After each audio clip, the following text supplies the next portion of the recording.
Good morning again. Bear with me, because this is the first sort of sermon I have ever wrote. I wouldn't even really call it a sermon, I'd call it more of a story. I'll have a couple pictures up there, like this bowl. What's a bowl doing in church on screen? If you take a look, this bowl is sleek. This bowl is, I'd say, new looking. It's probably part of a $20 set out at Target. But let me ask you, when you're in the kitchen and you're walking with this bowl and you drop it, what's going to happen? Right. The impact and the trauma shatters it. What good is a broken bowl? Can you do anything with it? No. I can't eat my Cinnamon Toast Crunch.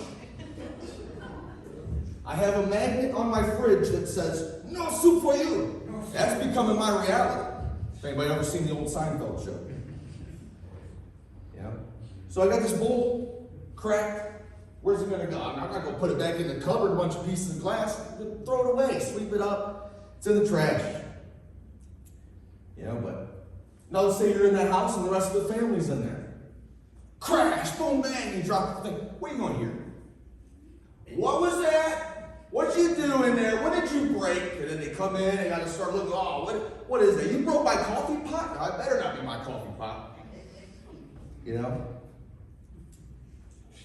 Think about being at a restaurant. Somebody drops a plate. Middle of Golden Corral. You got all those people out there.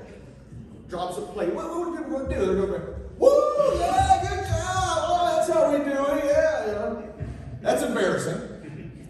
If any of you have ever been there, you know that's embarrassing. Well, let's imagine that this bowl is like a mistake. A mistake you made. Let's be honest, we don't want people seeing our mistakes.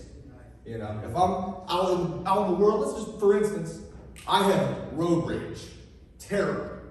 I'll be out on the road, and the one thing I do but I don't want is a Jesus bumper sticker. And I love Jesus bumper sticker. Why? Because when I'm out on the road and I'm driving and I get mad and I start, "What are you doing up there?" I don't want people seeing like, "Oh, he loves Jesus and this is how he's going to act." No. The truth is, we're out here and we're acting just like the bowls are.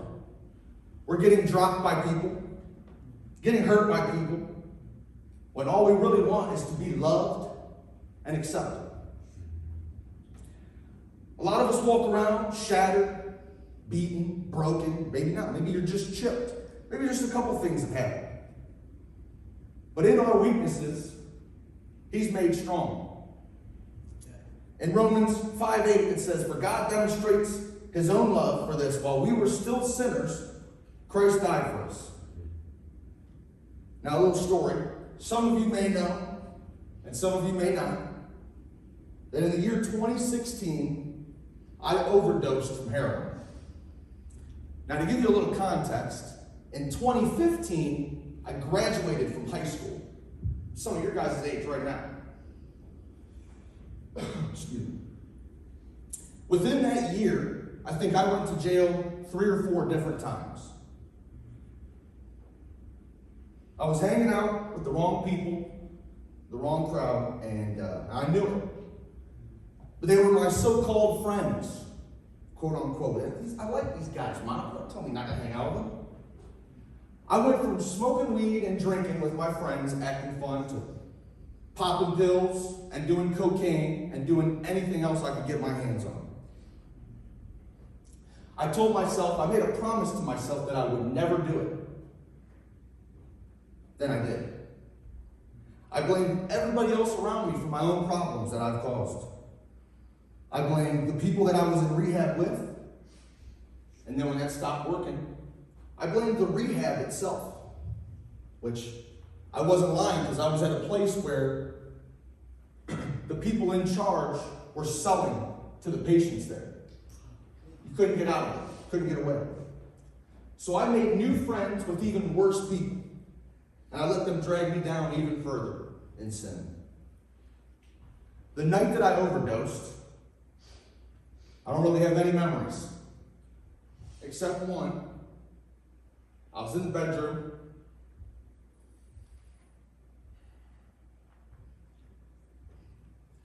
I was on the bedside. And I was looking down at a man on the floor. He was laying face down. And all I could think is, why is this guy laying on the floor? We're supposed to be partying. He partied too hard. He's passed out. I get it. And I couldn't shake that. Keep staring at him, and all of a sudden, a crew of EMT guys rush into the room, and they start trying to throw this guy on a stretcher. Right then, I knew something was wrong. My vision changes, and I'm no longer in the bedroom. I'm standing in the driveway, looking down at the end where the ambulance is, and they're loading this man on the stretcher into the back of an ambulance. And again, I just thought, man, I wonder what happened. Is it this guy's luck, or, what's wrong? I don't know. My vision changes again. I open my eyes, and I'm in the back of the ambulance. I'm looking up at a bright white light and a man reaching down at me. And you know what that felt like. I thought I was dead. The next second, didn't even have time in between. I wake up, actually, and I'm in the hospital. I'm handcuffed to the bed. A nurse comes in and puts a nice warm blanket on me. And at that second, the two deputies at the end of my bed stand up and they start screaming and yelling, "Where did you get this stuff?" I refused to answer. And I was escorted off to jail for the final time in 2016. My life was a mess. I was stealing. I was lying. I was fighting. Now I'm having to withdraw while I'm sitting in jail. Man, I was mad at God. I was mad at my family. I kind of screwed all my friends over, so I didn't have any friends left to help me out. I sat in jail by myself waiting for a 3 to 6 month rehab to accept me. Right in Elyria, I get out. I'll have the courts appeased. I can get back out in 3 to 6 months and try to rekindle the relationships with my so-called friends. Well, don't you know that I have a praying mother? And my mom prayed and dedicated for the right answer. One day she goes in and talks to the judge, and they talk. I don't know how that conversation went, but I'm guessing it went something like this. My mom went in like, 3 to 6 month rehab, I really don't know if that's enough. And the judge says, hold on. I got a word. How about we send him out to Youngstown? It's a little bit of a distance, but his friends won't be there. Won't have none of that there. Okay, my mom liked that. It's a year-long program. Oh, crap. My mom liked that too. I know where he's going to be at for a whole year. Oh, I love this. So she sent me there. And it was a Christian discipleship rehab. And if God didn't intend for me to go there, I don't know what, Christian discipleship rehab all the way out in Youngstown. We never heard of it. And I go. But just because the Christian is in the title of the place does not mean it was perfect there. We did work 40 hours plus a week, and we got no pay. We had church every single day, and we had class about church every single night. We did a binder full of worksheets for every month, and I hated it. The very first night I was there, we was in church, and the guys stand up. As soon as the songs are playing, they all stand up and they want to walk around and pray for each other. And I thought, please do not walk over here. Do not pray for me. I don't want it. Nothing. Sure enough, the first guy that stood up and wanted to go pray for people comes right over to me. He says, God pray for you? I'm not going to be rude. Go ahead. So he lays hands. And he starts praying in tongues over me. I shout out. I'm like, what the heck? I never heard this before in my life. And I thought right there, what kind of a cult did my mother just put me in? And I'm stuck here for a year? Oh, no. But I'll tell you, within that year of being there, I learned a whole lot. I grew from every single experience, and I got closer with God. I understood what prayer was, how to pray better, how to worship more open and more freely. Being grateful that God gave me a place to go learn and decipher his word. I got to see struggles in impoverished areas and also rich. I prayed for people out in public. Now, you might think I'm this extroverted guy, but I'll tell you, I'm not. I'm very introverted. I very keep to myself. I'll say hi and I'm nice, but man, I do not like doing things out in public. This right now, I don't know if you can tell my legs are shaking, okay? So now you want me to go out and pray for somebody in public, and everybody's watching me, and I don't know if this guy believes, and that was weird. But, I did it, and I understood. Not getting paid, and not actually needing anything. I don't have to pay my bills this month. I don't have to go buy groceries. I don't have to, doesn't really let you focus, really let you look back.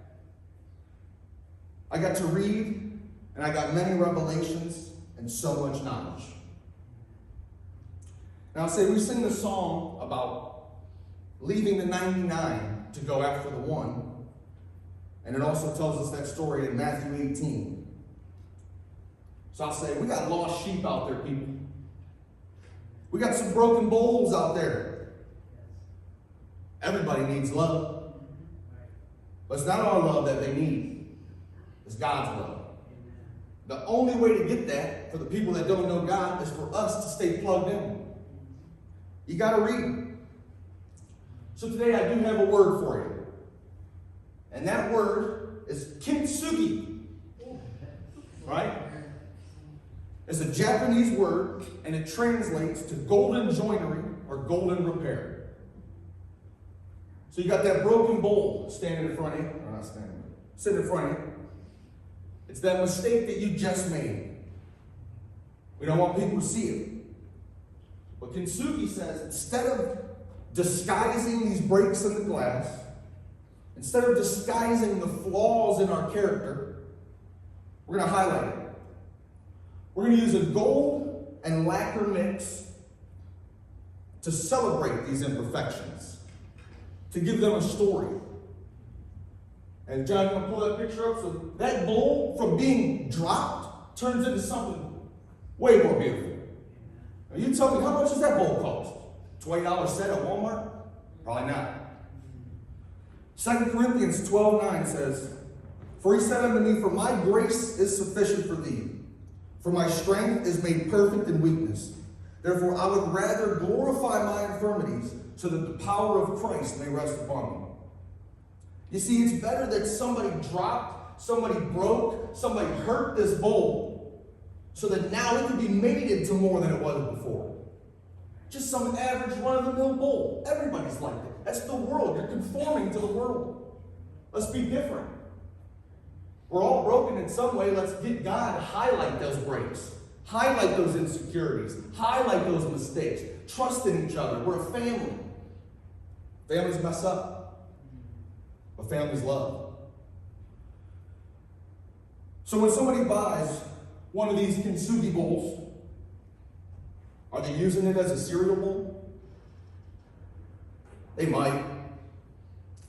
But I'm guessing that they're going to be in a trophy or display case, somewhere for the whole room to see. Maybe a centerpiece on the table. Maybe it's placed along with the fine china. But do you think when you buy one of these bowls, you're going to hide it back in the cupboard or something? I don't think so. We are all broken in one way or another, whether it's a chip or completely shattered. In that brokenness is when God is shining through. If you don't believe me, look at the anointed King David. Half of you could probably name 4, 5, 6 mistakes that guy made off the top of your head. But he was still a man after God's own heart. Psalm 34:18 says, "The Lord is near to the brokenhearted, and he saves the crushed in spirit." And Matthew 6:26 says, "For look at the birds in the air.